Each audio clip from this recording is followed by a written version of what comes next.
Lecture में बात करेंगे additive and multiplicative inverse under modulo 8।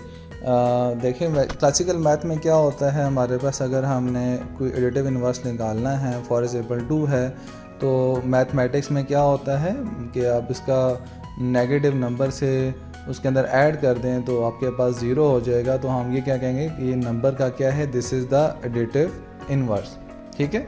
और अगर आपके पास -2 है तो हम क्या कर देंगे, +2 कर देंगे तो वो 0 हो जाएगा।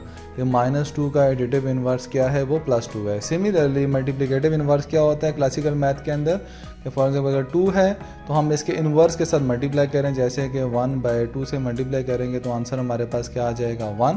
तो 2 का इनवर्स क्या हो जाएगा, 1/2।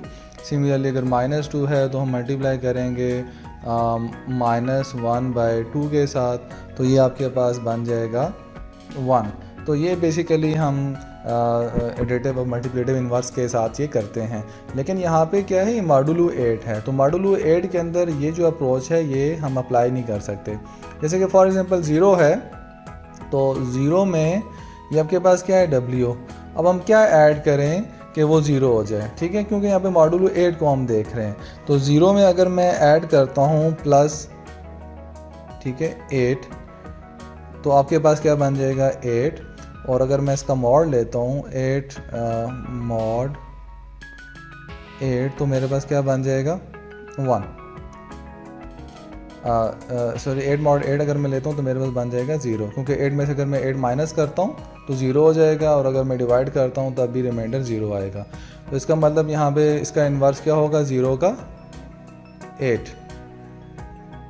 सिमिलरली 1 है तो 1 में मैं क्या ऐड करूँ, 1 में अगर मैं +7 करता हूँ तो ये 8 बन जाएगा, और 8 का अगर मॉड लें, ठीक है, 8 - 8 = 0। तो यहाँ पे क्या हो जाएगा, इसका एडिटिव इनवर्स 7 हो जाएगा।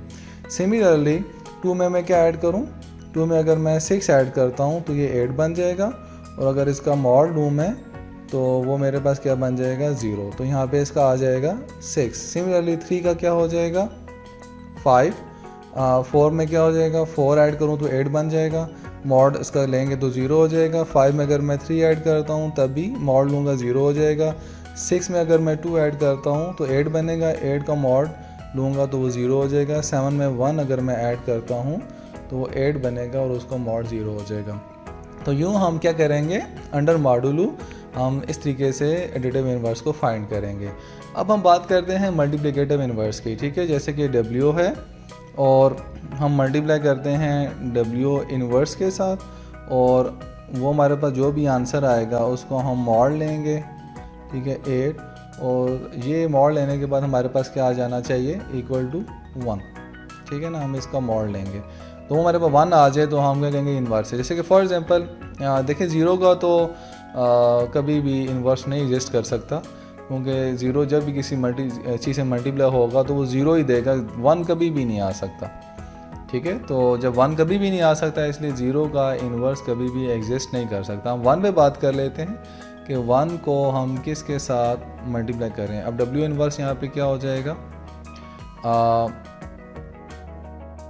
mod 8 = 1।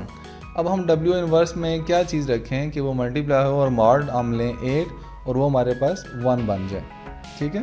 तो हम ऐसे करते हैं कि W इन्वर्स में अगर मैं 1 ही रखता हूँ, ठीक है, mod 8 = 1, तो 1 mod 8 = 1।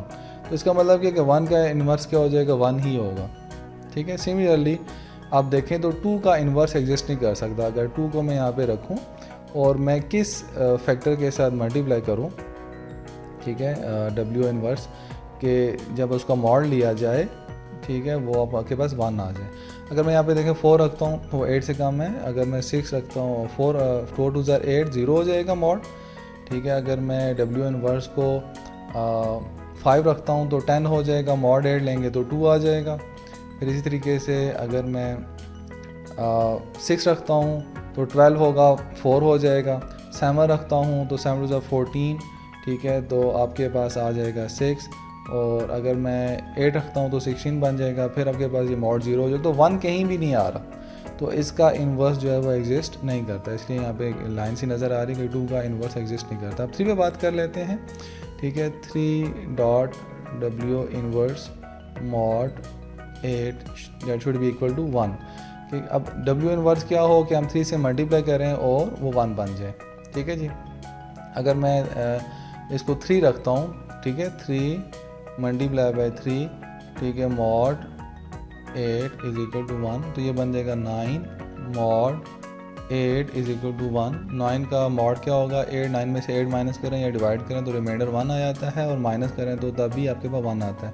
1 इज इक्वल टू 1, तो W इन्वर्स क्या हो जाएगा इसका, 3 हो जाएगा। ये हर केस में ऐसा नहीं है कि सेम ही रहेगा, ये तो अभी हमारे पास अंडर मॉडुलो 8 है तभी आपके पास सेम आ रहा है। अदरवाइज कई ऐसे केसेस हैं जहाँ पे हर किसी के इन्वर्स एग्जिस्ट करते हैं एक्सेप्ट ऑफ 0, और उनके जो इन्वर्स हैं वो चेंज भी होते हैं, सेम नंबर नहीं होता। सिमिलरली 4 का इन्वर्स नहीं एग्जिस्ट करता। 5 को हम देख लेते हैं, ठीक है। 3 डॉट W इन्वर्स, सॉरी यहाँ पे 3 नहीं आएगा बल्कि 5 dot W inverse mod 8 that should be equal to 1। अब 5 को मैं किसके साथ मल्टीप्लाई करूँ कि जब मॉड लूँ 8 के मुताबिक तो मेरे पास 1 आ जाए।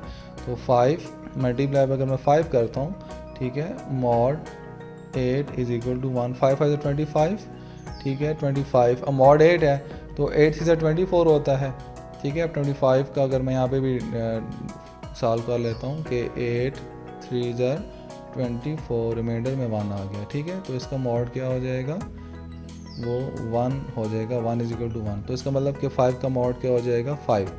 सिमिलरली इन्हीं लाइन्स को अगर हम देखें तो 7 का मॉड क्या हो जाएगा, 7 को 7 से मल्टीप्लाई करेंगे तो 49 बन जाएगा, ठीक है। अगर हम 8 पे उसको डिवाइड करते हैं, 8 6 48, और रिमाइंडर में क्या आ गया, 1। तो यूँ हमने देखा कि मॉडुलो 8 के अंदर जो कि ऑड नंबर हैं उनका सेम जो है वो इन्वर्स वही है जो कि नंबर है, और जबकि जो इवन नंबर्स हैं मॉडुलो 8 के अंदर उनका इन्वर्स एग्जिस्ट नहीं करता। और उसी में जो एडिटिव इन्वर्स उनको भी हमने देखा कि जो भी आपका अगर 1 है तो उसमें हम कितना ऐड करें कि जब मॉड लें तो वो 0 हो जाए, जैसे 1 का 7 हो जाएगा, 2 का 6 हो जाएगा, 3 का 5 एंड सो ऑन, 7 का 1 हो जाएगा।